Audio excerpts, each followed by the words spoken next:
Hi, my name is Jacqueline Cohen Davis, and I'm the music therapist here at the Douglas Institute. I've been the music therapist here since September of 1983, and I did my residency or my internship here in January of 1983. So we're looking at about 34 years of being in this establishment. Through the years here, I've seen all pathologies from autistic, Asperger, eating disorder, psychosis, schizophrenic, attention deficit, hyperactivity, post-traumatic stress disorder, sexually abused, physically abused, children who were born from drug mothers. I've worked with in individual work, I've worked with groups, I've worked with families. Everything that's here, everything that comes through my door is who I see. I get to play music on a daily basis, and I get to play with people who are not necessarily familiar with music, but become very, very surprised in how they themselves can play music.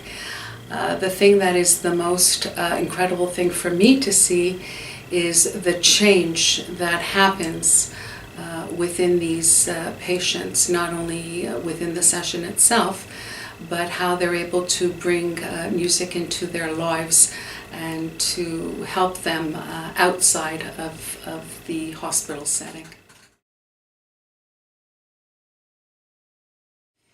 As a music therapist, we all have different forms of training and different abilities of how it is that we use the music. I have always been heavily involved in music. Since I was the age of 5, I've been playing piano. I went through the Conservatory of McGill as a young child. I did my training in the United States, or my university in the United States, where I double majored with an arts degree in music, the performance instrument being the piano, and with a science degree in music therapy. So for me, the actual music is a very, very huge part of what it is that I do in using and treating patients. The way that I use the music is very much through what is called entrainment. It is a term that's used in physics, where you have two alternating objects that will vibrate on similar frequencies or even different frequencies, but if you keep the two objects together long enough, they're going to be vibrating on the same level. So music, which comes from sound, it's an organized sound. Sounds come from vibration. Vibration is a physical property. So in using the music, I very much use it as a physical property in order to make those changes through entrainment. The way that I also use the music is very much using the understanding of the body, understanding of the motoric system, meaning the muscles and how one moves, working also with the plumbing system through the uses of string instruments, which will help blood flow and create a lot of movement in the system through the vibrations of the violin or the cello or the bass. Any resonating instruments will be very, very therapeutic, because those vibrations are vibrations that are going to travel through the air. These are the ones that I'm most interested in, is working with the instruments that will create sounds that have movement through the air. The start of the session is always started off with a drum circle, and within the drum circle what ends up happening is that we learn this about the spacing of where it is that you're going to be playing. Kids start learning about boundaries of spaces, and when we start to play, what happens is that we all start to align together and everybody ends up playing the same thing or within the same rhythm. And what happens is that you're going from them being in all different areas and places to them all now coming together towards one goal. And that's just to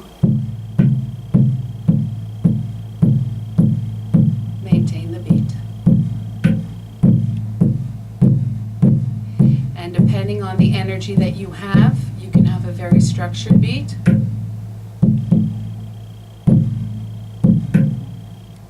or a syncopated beat. But over a period of time, your body's going to react to the beat that you're playing with.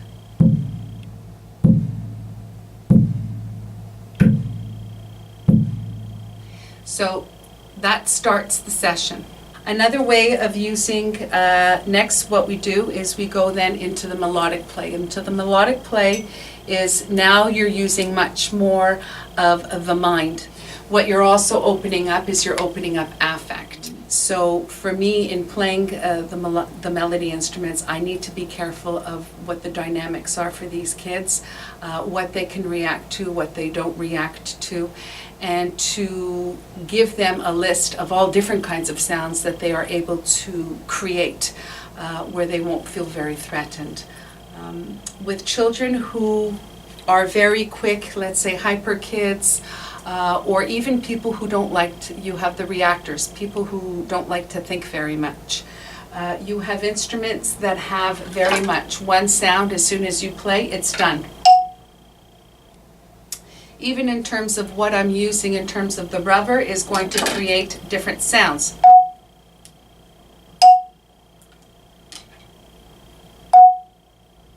So again, listening to what they're able to sound, what they're able to tolerate or what they're not able to tolerate, I have to be careful with that.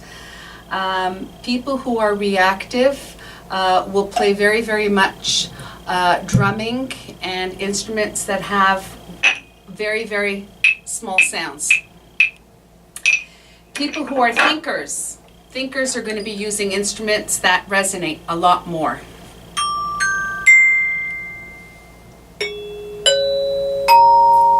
Now what happens with these instruments is that one can play, but the sound continues. So the mind is still in with the sound. These I like to take out for people who are reactive. I want them to be more of the thinkers, so I am going to go to instruments that are more vibratory for them in order for them to be still in their mind. People who are too much of thinkers, I'm going to make them go on the drums because I want them to go more into the body. Another way of using the instruments is very much through the form of imagery.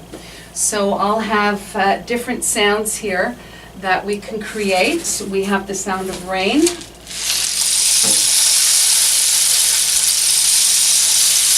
If I'm working with patients in terms of imagery, rain works with water, works with a cleansing, washing off. Water sounds are very calming for the majority, whether it's through the rainmaker or whether it's through the ocean drum.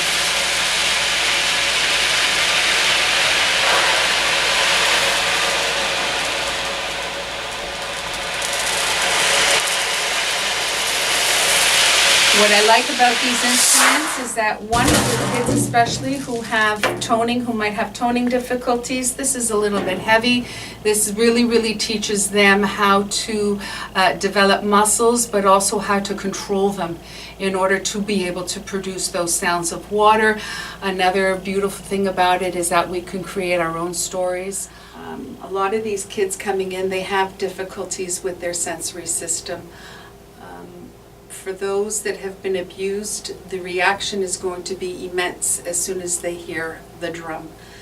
For listening, what happens is that one uses the auditory, thinking that that's your one way of hearing things. But the body, the skin, is your biggest receptor of sound, because what happens is that it's your skin that will absorb the vibrations. So if you're in post-traumatic or have been abused, what's going to happen is that sound is going to be very different from you than an average person, because what the person who has been abused, what they do is they internalize the sound and they have their vision of trauma. So if a drum is going, the drum is just an instrument, it's not doing anything.